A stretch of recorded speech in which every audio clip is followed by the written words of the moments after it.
అత్యాధునిక labs, international collaborations, advanced placements. మీ dream career ని రీచ్ అవ్వడానికి మీ best choice Godavari global university. Hi hello నమస్తే, welcome back to I dream media. నేను మీ వైష్ణవి. వైటమిన్ B12 డెఫిషియన్సీ ఇప్పుడు పిల్లల దగ్గర నుంచి పెద్దవాళ్ళ దాకా ఆల్మోస్ట్ అందరికీ వైటమిన్ డెఫిషియన్సీ ఉంటుంది. Especially B12. వెజిటేరియన్స్ అయితే ఇంకా ప్రాబ్లం. అసలు వైటమిన్ B12 పూర్తిగా లోలో ఉంటుంది. దానివల్ల మనకి ఫ్యాటిగ్ ఉంటుంది, చాలా ఇబ్బందులు పడుతూ ఉంటాం కదా. మరి టాబ్లెట్స్ కాకుండా న్యాచురల్గా మన ఇంట్లోనే మనం ఎలా దాన్ని రివర్స్ చేసుకోవచ్చు, ఎలా వైటమిన్ B12 పెంచుకోవచ్చు, ఆయుర్వేదిక్ పద్ధతిలో ఎలాంటి మెడిసిన్ ఉంటుంది దీనికి, ఈ విషయం గురించి మాట్లాడడానికి ఈరోజు నాతో పాటు డాక్టర్ టీవీ సుధాకర్ రెడ్డి గారు ఉన్నారు, అనువంశిక ఆయుర్వేదం స్పెషలిస్ట్. సార్తో మాట్లాడదాం. హలో సార్, నమస్తే. ఎలా ఉన్నారు? నేను బాగున్నానండి. నేను గత 20 సంవత్సరాలుగా మా గురువుల ద్వారా సంక్రమించిన వైద్యం. ఇప్పటి నుంచి కాదు, చాలా సంవత్సరాల బట్టి నుంచి కూడా ఈ యొక్క రెడ్ రైస్ అన్నది ఎప్పటి నుంచో ఉంది. ఆయుర్వేదంలో కూడా కొన్ని పంచకర్మలో కూడా ఈ రెడ్ రైస్ని ఉడకబెట్టి అతిబల డికాషన్తో మసాజ్ అవి చేస్తూ ఉంటారు. అంటే బేసిక్గా వైటమిన్ B12 తక్కువ ఉన్న వాళ్ళకి నాన్ వెజ్ తినండి అని ఎక్కువ రికమెండ్ చేస్తూ ఉంటారు. బయట ఎక్కడ డాక్టర్ దగ్గరికి వెళ్ళినా మీరు వెజిటేరియనా, నాన్ వెజ్ తినండి, అప్పుడు వైటమిన్ B12 సెట్ అవుతుంది అని చెప్తారు. మరి రెడ్ రైస్తో ఎలా వైటమిన్ B12ని పెంచుకోవచ్చు? మామూలుగా విటమిన్ B12 సమృద్ధిగా ఏంటంటే మనకి రెడ్ రైస్లో ఉంటుందండి. B12 ఉంటుంది. ప్లస్ దీంతోపాటు మామిడి టెంకలో, జీడిలో కూడా విటమిన్ B12 ఉంటుంది. అదే మనం పచ్చడి మామిడికాయ తీసుకున్న తర్వాత దాంట్లో ఆవకాయ వాడిన తర్వాత మధ్యలో వచ్చే జీడి ఉంటుంది కదా, అది గోరువెచ్చని వాటర్లో వేసి ఇట్లా తీస్తే పైన పొట్టుపోతుంది. దాన్ని ఎండబెట్టి పౌడర్ చేసుకుని దాన్ని జావ కింద కాసుకుని తాగుతారండి. అదొక విధానము. ఈ రెడ్ రైస్లో ఏంటంటే మనకి ఎముకలకు సంబంధించినది దొరుకుతుంది, B12 దొరుకుతుంది. దాంతోపాటు తౌడు, అంటే మన గేదెలకు తింటాయి తౌడు కదా అంటారు, అది కూడా దొరకట్లేదండి ఇప్పుడు. అది కూడా కష్టమైంది. మనం మామూలుగా గేదెలు, మన మనుషులంటే ఒక హాఫ్ అన్ అవర్ నుంచి ఉంటే కాళ్ళు నొప్పులు వస్తాయి. మరి అవి ఇంచుమించులు రోజుకి ఒక 12 గంటల నుంచినే ఉంటాయండి ఇంచుమించులో. వాటికి B12 ప్రాబ్లం ఏమి రాదు. వాళ్ళకి మనమే తౌడు పెడతామండి. అందుగురించి అది వేసినా కూడా కాల్షియం వేస్తారు కానీ B12 వేయరు వాటికి. అని కాల్షియం సిరప్స్ వేస్తారు కానీ B12 సిరప్స్ ఏమి వేయరండి వాటికి. మరి వాటికి B12 ఉంటుంది కదండి వాటికి. అందు గురించి ఏంటంటే ఈ రెడ్ రైస్లో ఏంటంటే పొట్టు ఎక్కువగా తీయరు, అందువల్ల B12 ఉంటుంది.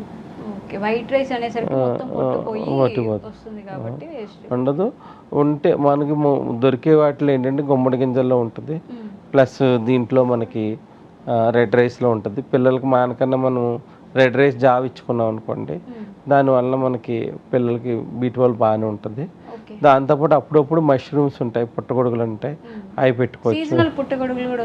అవి వస్తాయి. ఏవైనా కూడా అవి వాడచ్చు. ప్లస్ ఏంటంటే ఇప్పుడు వచ్చే నాన్ వెజ్ వల్ల కొత్త జబ్బులు వస్తున్నాయి కానీ B12 ఏమి రావట్లేదండి ఇంచులో. ఇదివరకంటే హెల్తీగా ఉండే అన్నీ కూడా ఇప్పుడు సింథటిక్ అయిపోతున్న వల్ల కానీ అని మన వెజిటేరియన్లోనే బాగా నెత్తుకోవాలి. కొన్ని ప్రాంతాల్లో అయితే మామిడి జీడి అన్నది ఇప్పటి నుంచి ఉన్నది కాదు. ట్రైబల్స్లో చాలామంది వాళ్ళు ఏం చేస్తారంటే వాళ్ళకి ఏమి విటమిన్ B12 ఏమి వాళ్ళకి తెలియదు. వాళ్ళు ఏం చేస్తారంటే మామిడికాయల పైన అది పచ్చడి పట్టుకుని ఈ టెంకలో జీడిని దాచిపెట్టుకుంటారండి. వాళ్ళు వర్షాకాలంలో ఏంటంటే వాళ్ళకి కొన్ని దొరకవు అనమాట. దొరకని టైంలో ఈ జావ కింద తాగి దీంతోనే ఎక్కువ కాలం బతుకుతూ ఉంటారు వాళ్ళు. ఇప్పుడు ఆ జీడిని, మామిడి టెంకలో జీడి కూడా బయట మార్కెట్లో దొరుకుతుందండి. దాన్ని జావ కింద చేసుకుని వాడుకోవచ్చు, లేదంటే కర్రీస్లో మనం లాస్ట్లో కలిపి వాడుకోవచ్చు, పౌడర్ చేసుకుని వాడుకోవచ్చు. లేదంటే మనం ఇలా జీలకర్ర వేసుకుని కొంచెం మామిడి టెంకలు వేసుకుని జావ కింద వేసుకుని కూడా తాగొచ్చు. రెడ్ రైస్ అయితే మటు కంప్లీట్ దీన్ని వేయించి దాంట్లో కొంచెం జీలకర్ర వేసి పొడి చేసుకుని దాన్ని మీరు ఉదయం తాగినా మధ్యాహ్నం తాగినా ఎప్పుడు తాగినా కూడా ఇది విటమిన్ B12కి ఉపయోగపడుతుంది. ఇది కూడా రాగి జావలాగా తాగటం గట్ హెల్త్ కూడా కాపాడుతుంది. ఎప్పుడైతే గట్ హెల్త్ బాగుంటేనే బాడీకి మనకి అబ్జార్ప్షన్ బాగుంటుందండి ఏదైనా కూడా. అసలు బేసిక్గా అందరికీ వైటమిన్ B12 డెఫిషియన్సీ ఎందుకు వస్తుందండి? ఈ మధ్య కాలంలో మరీ ఎక్కువైపోయింది అంటున్నారు కదా.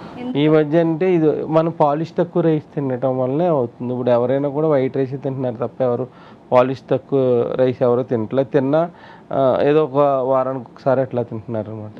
అందు గురించి ఏంటంటే మామూలుగా చాలామంది కూడా కర్రీస్లో తౌడు కలుపుకొని కర్రీస్ వండుకుంటారు. తౌడు కలుపుకొని లాస్ట్లో అయిపోయే ముందు కొంచెం వాటర్లో కలిపి అని వండుకుంటారు. దానివల్ల విటమిన్ B12 బాగా ఇది ఉంటుంది. కొంతమంది బ్యాంబో స్టిక్స్ అని బడ్స్ అని దొరుకుతాయి. ఆ బడ్స్లో కూడా విటమిన్ B12 బాగుంటుంది. అంటే ఎవరికి అందుబాటులో ఉండే దాన్ని బట్టి వాళ్ళు ఇచ్చేసుకోవాలి. మనకు అందుబాటులో ఉండేది గుమ్మడి గింజలు, రెడ్ రైస్, మామిడి టెంకల చూర్ణం, ఈ విధంగా మనకి దొరికిన దాన్ని బట్టి రోజు ఒకటే తినలేరు. మనం మార్చి వాడుకుంటూ ఉంటే విటమిన్ B12 ఎఫిషియన్సీ బాగా తగ్గుతుంది. బట్ ఇది ఏంటంటే వండుకొని అన్నంలాగా తినడం అంటే చాలా అన్నంలా తినాలంటే చాలామంది ఎప్పుడో వండుకుంటారు, నెలకోసారి ఇట్లా వండుకుంటారు. అదే డైలీ లైఫ్లో ఇది మనకన్నా ఈ రెడ్ రైస్ని జావ కింద తీసుకుంటాం వల్ల ఎవరికైనా కూడా డయాబెటిక్ అవని, థైరాయిడ్ అవనివ్వండి, ప్లస్ బీపీ పేషెంట్స్ అవని, కొంతమంది లో బీపీ పేషెంట్స్ అవని, జనరల్ లైఫ్లో హెల్తీగా ఉండడానికైనా కూడా ఈ రెడ్ రైస్ని రోజు ఒక అలవాటు కింద చేసుకుంటే మనకి మంచిది. అంటే రోజు తాగితే బోర్ కొడుతుంది అనిపించిన వాళ్ళు ఏంటంటే ఒక 45 రోజులు వాడిన తర్వాత వారానికి 3 రోజులు వాడుకుంటే సరిపోతుంది. ముందు 45 రోజులు కంటిన్యూషన్ వాడుకోవాలి. బాగా మేము అంటే చాలామంది పేషెంట్స్కి మన తవుడు ఒకటి, ఈ రెడ్ రైస్ ఒకటి చెప్పిన వాళ్ళకి ఎవరికైనా కూడా B12 అన్నది పెరుగుతుంది. తౌడు తీసుకుంటే కూడా తౌడు మనకి దొరకట్లేదు కాబట్టి తౌడు అంటే రోజు తౌడు వాళ్ళు మామూలుగా కలుపుకుని తాగాలంటే తాగలేరు. కర్రీస్లో యాడ్ చేసేసుకోవాలి. లాస్ట్ కర్రీస్ అయిపోయే ముందు యాడ్ చేసుకుంటే కూడా తౌడు యాడ్ చేసినట్టు తెలియదండి ఎవరికి. ఓకే. సో వైటమిన్ B12కి ఆకుకూరలకి ఏమైనా సంబంధం ఉంటుందా?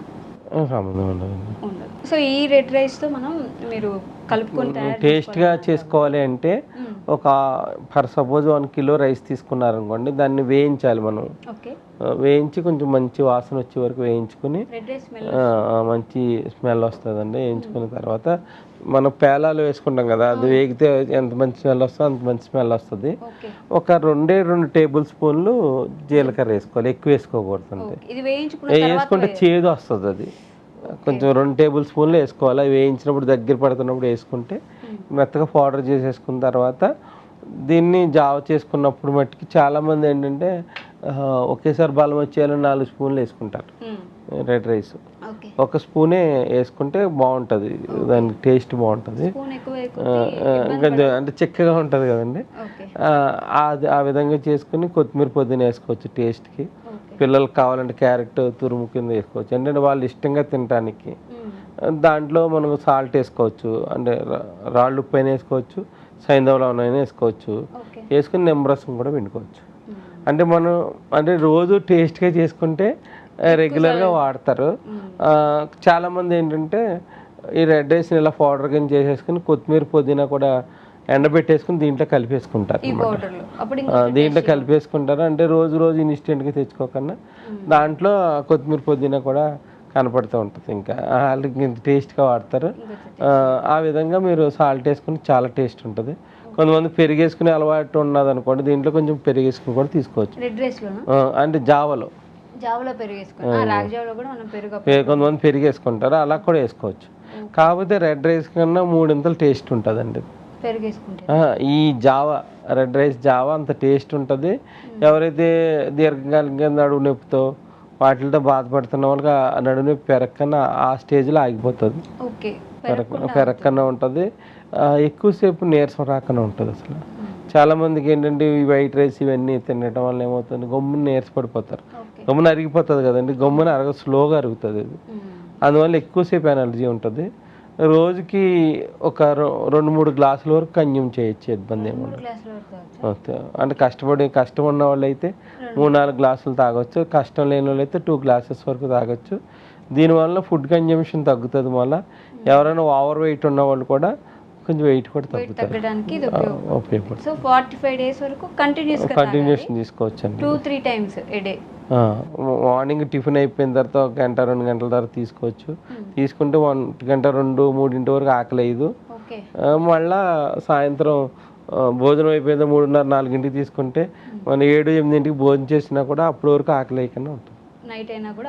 అంటే బయట చిరు తిండిలు తినడం తగ్గిపోతుంది అండి దీనివల్ల. అంటే ఆకలి వేస్తేనే కదా ఇవన్నీ బయట తింటారు. ఈ విధంగా హెల్త్ని కాపాడుకోవచ్చు. ప్లస్ హెల్త్ బెనిఫిట్స్ ఎక్కువ ఉంటాయి. ఇది రెడ్ రైస్ వాడుకోవచ్చు, బ్లాక్ రైస్ కూడా వాడుకోవచ్చు. బ్లాక్ రైస్ కూడా వాడుకోవచ్చు. బ్లాక్ రైస్ కూడా ఉంటాయండి. ఓకే. ఎక్కువ దొరికివే దొరుకుతాయి. రెడ్ రైస్ దొరుకుతుంది అందరికీ అవైలబుల్గా ఉండేది. రెడ్ రైస్ కాస్ట్ కూడా తక్కువ ఉండేది రెడ్ రైస్ కాబట్టి ఇదే బెటర్. దీంట్లో కెమికలైజేషన్ కూడా తక్కువ ఉంటుంది.